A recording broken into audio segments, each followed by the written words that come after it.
Let's talk about Bible translations. Some people may ask, why are there so many Bible translations? The Bible's been changed. This stems from a misunderstanding on how manuscripts work.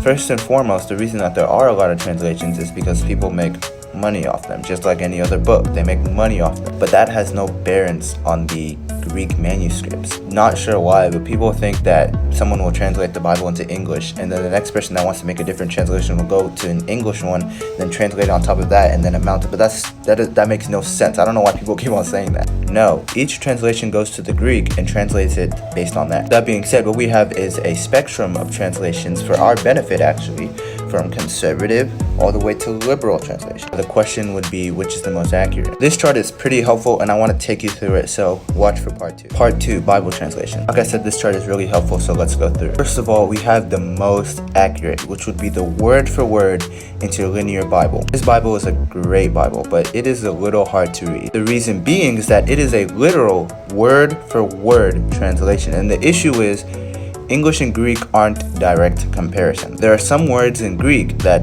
don't exist in English. With that being said, the most accurate would be the NSAB, the Amplified, and the ESV. Those are the most accurate. And if someone ever asks a question about Christianity or whatever, right, I would always go back to the NSAB because those are the most accurate to the Greek. With that being said, when we move on to the middle, not too far this way, but the middle, those translations are good because, like it says, thought for thought, it gives more of the feeling. Like I said earlier, the Greek isn't in a direct comparison to English. Watch part 3.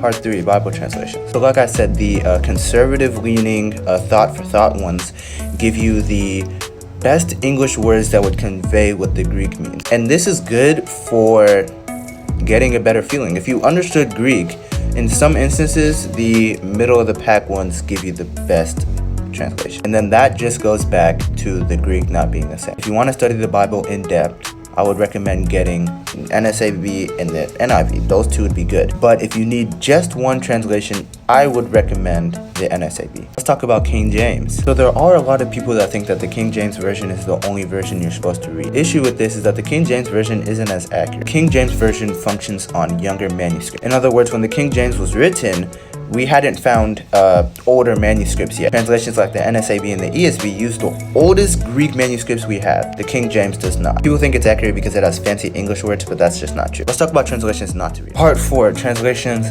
not to read. One big one that would come to my mind is the Message translation. Before my seeker-sensitive movement friends start commenting, please, let's just go back to the spectrum so I can explain it better. I don't even think it's on this list. It's way too far. The issue with the Message translation is that it is extremely liberal. In other words, it paraphrases, and on top of that, it adds things that aren't even there. And sadly, it brings contradictions that aren't even there. The thing is with the Message translation, it's trying to convey a meaning or something of God that just isn't there. It kind of skips over the parts where it says, God just saying, don't do this, or God's holy wrath, which we deserve, right?